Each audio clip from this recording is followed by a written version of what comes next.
Hello, everyone. Every time I have myself taking a picture, the result, it's always a natural disaster. I always look like a monster. Finally, I realized that cameras don't like me. So, I don't like them either. It's an eye for an eye, or a tooth for a tooth. But today, because of coronavirus, we have to work together in order to have a better result, not a natural disaster. Today, I made a deal with the camera. And as you can see, I look very handsome today. But I'm not here to talk about natural disaster, but I'm here to talk about natural resource management. In the summer of 2019, the world was holding its breath because the Amazon forest, commonly known as the Earth's lung, was in flames. According to Matt Hansen, professor at the University of Maryland, the fire was set by farmers in order to find more lands for planting. While the world was worrying about the potential disappearance of the forest, food industry in Brazil was enjoyed. If farming activities in the forest help feeding the present generation, with all environmental consequences they cause, the capacity of future generations to satisfy their need is in great danger. How to guarantee that my grandchildren, your grandchildren, find enough natural resources to survive? This question brings us to the concept of natural resource management. It refers to the sustainable utilization of natural resources. In other words, it's a utilization which does not damage the environment. But today, as we have seen for the Amazon forest, economic issues prevail over environmental ones. This situation urges us to ask this question: is economic growth compatible with the environment preservation? To answer this question in the first part, I am defending that economic growth is incompatible with the preservation of the environment. In the second part, I am defending that economic growth is compatible with the preservation of the environment.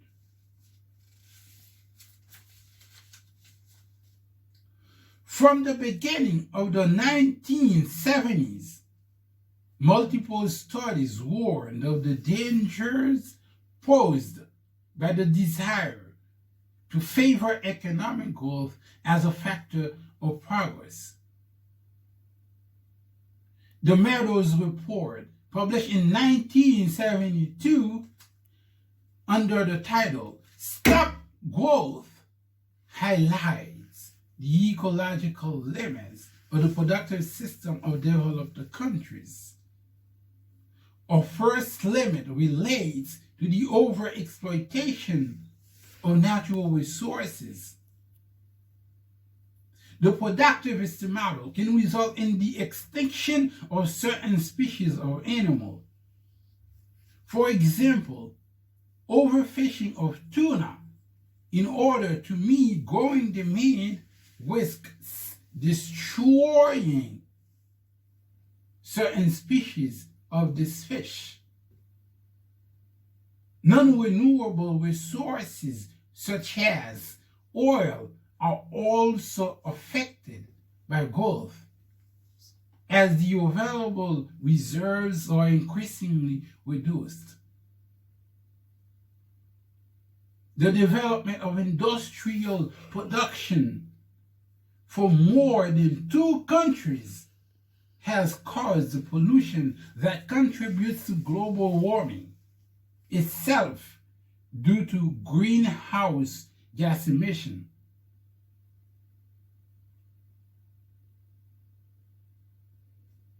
Between 1990 and 2012, carbon dioxide emission increased by 51%. This increase is mainly fueled by the development of industrial model in emerging countries, such as Brazil, increase of 128% of emission of carbon dioxide, or China, increase of 262.4% carbon emissions. Consequently, these ecological limits of growth imply that it is difficult to sustain.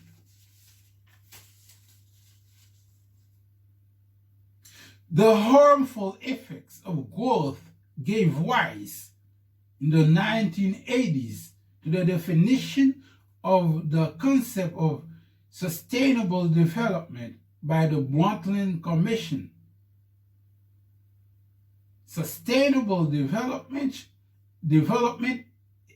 refers to a development which meets the need of the present generation without compromising the capacity of future generations to satisfy their own need. This consensus definition has the merit of showing the need to reconcile growth and the preservation of the environment. Theoretically,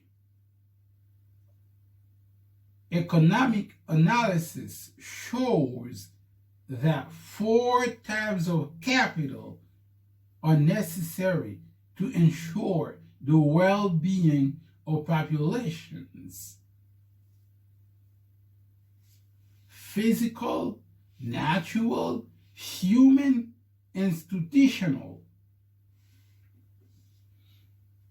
Damage to the environment reduces the stock of capital because it is made up of natural capital, natural resources. Therefore, according to a strong vision of sustainability of growth, the decrease in the stock of natural capital cannot allow the future generation to satisfy their basic needs.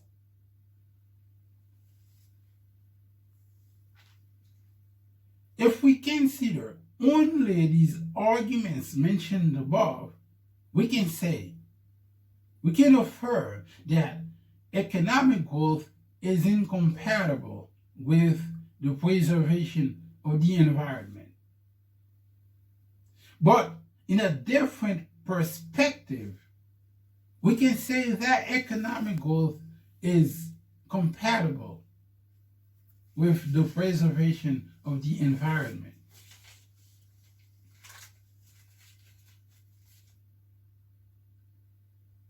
While some economists defend a strong vision of sustainability, others, like Robert Solow, are convinced that economic growth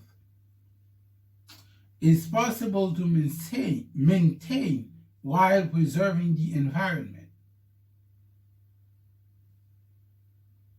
Indeed, the latter most often belonging to the mainstream of economic thought dominant, the neoclassical school, believe that 4 types of capital are necessary to obtain growth.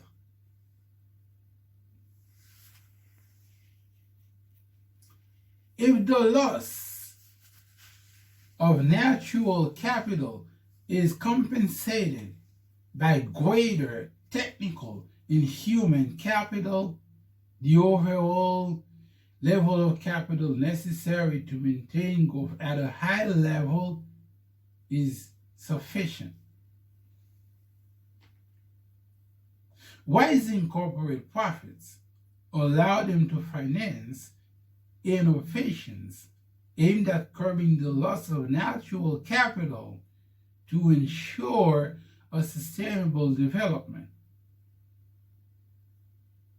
For example, in 2011 in France, the share of patents relating to the energy efficiency of transport represented 31.4% of innovations in the field of eco-innovation. This need to promote technical progress explain the evolution of environmental protection spending, which doubled between 1990 and 2012, while the GDP increased only by 20% in the same period.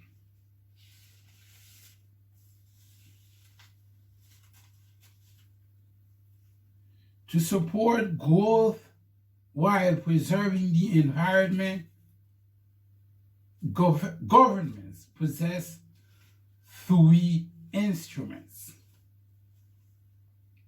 The first one is regulation. The public authorities establish standards which limit the greenhouse gas emissions.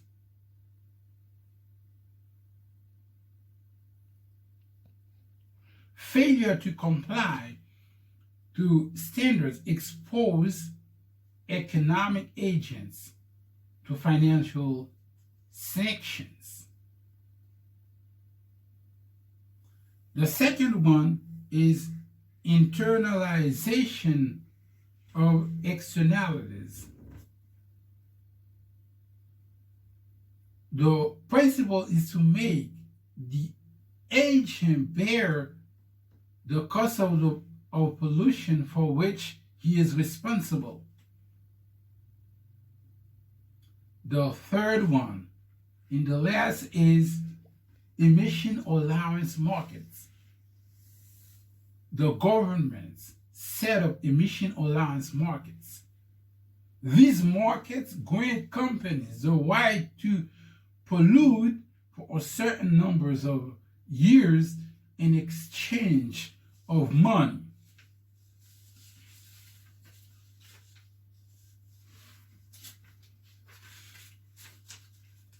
In conclusion, economic growth is neither compatible nor incompatible with the preservation of environment. Compatibility or incompatibility depend on your perspective. According to one perspective, economic growth hurts the environment. But in a different perspective, even if economic growth hurts the environment, thanks to technical progress, the loss of natural capital can be compensated. We all must agree with that. There's no economic growth, thus no economic development without natural resources. But we consider the way that we are using natural resources for production today.